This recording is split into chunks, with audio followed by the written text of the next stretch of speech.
Hello students, मैं आपको इस मोमेंट में लास्ट 50 डेज में क्या स्ट्रेटेजी होनी चाहिए एमएसटी सीईटी जैसे टफेस्ट एग्जाम को क्लियर करने के लिए। स्टूडेंट्स, जो एग्जाम के लिए आप लास्ट के 2 साल से पढ़ रहे थे वो एग्जाम आखिरी के 2 महीनों पे आ चुकी है और ये एग्जाम आपको डिसाइड करके देगी कि आपका जो ड्रीम कॉलेज है वो कौन सा होने वाला है। जो ड्रीम कॉलेज के लिए आप भाग रहे थे अब तक, वो ड्रीम कॉलेज के आप बहुत करीब हो। बस आपको एक गेट को तोड़ना है और वो गेट का नाम है एमएसटी सीईटी। चलो, सबसे पहले मैं आपको 4 इंपॉर्टेंट पॉइंट बताने वाला हूं। उसमें सबसे पहला इंपॉर्टेंट पॉइंट जो है वो है प्रायोरिटीज। जैसे कि हमें किसको प्रायोरिटी देनी है, हमें फिजिक्स, केमिस्ट्री, मैथ्स में से, पीसीएम में से आपको सबसे पहले मैथमेटिक्स को ही प्रायोरिटी देनी है, क्योंकि मैथमेटिक्स का सबसे ज्यादा वेटेज है। क्वेश्चन 50 ही है लेकिन मार्क्स दुगने 100 मार्क है, तो आपको सबसे ज्यादा एफर्ट जो देना है वो मैथमेटिक्स में देना है, ना कि फिजिक्स और केमिस्ट्री पे। दूसरी इंपॉर्टेंट चीज, आप अगर दिन में 15 घंटे पढ़ रहे होंगे तो आपको कम से कम 7 से 8 घंटे का जो स्लॉट है वो मैथ्स को देना है। बाकी 7 से 8 घंटे आप फिजिक्स और केमिस्ट्री को दे सकते हो। बाद में सेकंड जो पोर्शन रहेगा, सर हमें फिजिक्स पढ़ना है, केमिस्ट्री पढ़ना है, वो मैं आप पे छोड़ता हूं। जो आपका सबसे फेवरेट सब्जेक्ट है वो आप पढ़ सकते हो, लेकिन पहली प्रायोरिटी मैथ्स को ही देनी है। पीसीबी के स्टूडेंट्स को, फिजिक्स, केमिस्ट्री, बायो के स्टूडेंट्स को पहली प्रायोरिटी आपको बायोलॉजी को ही देनी है, याद रखना। थर्ड, सेकंड पॉइंट जो मुझे इस लास्ट मोमेंट में बताना है, अगर आपको सच में 99% लाना है वो भी इस 50 दिन में, तो आपको ये स्टेप्स फॉलो करनी है।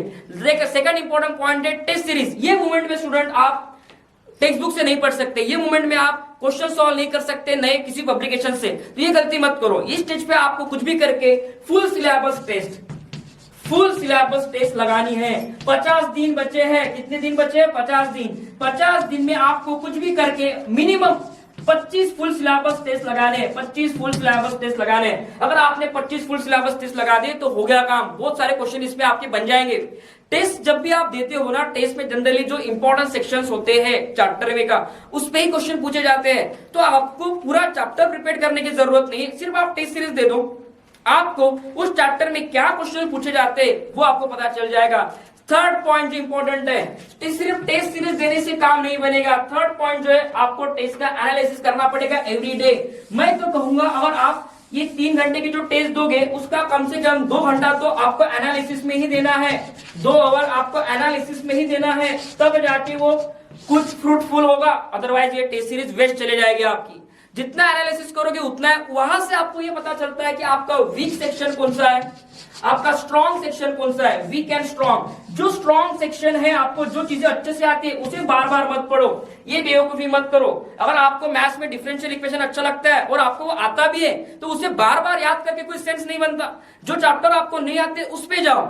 फिजिक्स में बात करता हूं मैं, फिजिक्स में आपको rotational motion, circular motion, paper 1 जो है जनरली थर्मोडायनामिक्स, केटीजी, ऑसिलेशन, ये चैप्टर बन जाते हैं। वीक सेक्शन जो होता है बच्चों का मैक्सिमम, वो होता है electrostatic, current, electricity, modern physics. ये आपको सेक्शन को इंप्रूव करना पड़ेगा ये 50 डेज में, ठीक है। ये होगी आपके third 3 important point. Fourth point जो कि सबसे इंपॉर्टेंट है, आपको आपके स्लीप आवर के साथ थोड़ा कॉम्प्रोमाइज करना पड़ेगा, नींद के साथ कॉम्प्रोमाइज करना पड़ेगा। कुछ भी करके आपको आपकी नींद को सैक्रिफाइस करना पड़ेगा, और ये सिर्फ 50 दिन के लिए करना है, हमें जिंदगी भर के लिए नहीं करना है। आपको कुछ भी करके 50 डेज में 6 आवर की ही स्लीप लेनी है, इससे ज्यादा नींद मत लो।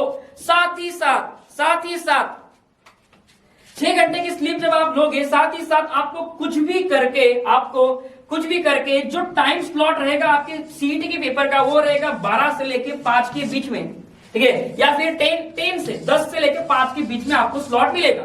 10 से लेके 5 के बीच में अगर आपको सोने की आदत है तो सबसे पहले उस आदत को यहाँ पे बंद करना पड़ेगा आपको, क्योंकि अगर आपको 10 से लेके 12 के बीच में, जनरली जो है बच्चे जो है दोपहर में सो जाते हैं, लेकिन आपका अगर टाइम स्लॉट ही 2 से लेके 5 के बीच में आ गया तो आप क्या करोगे?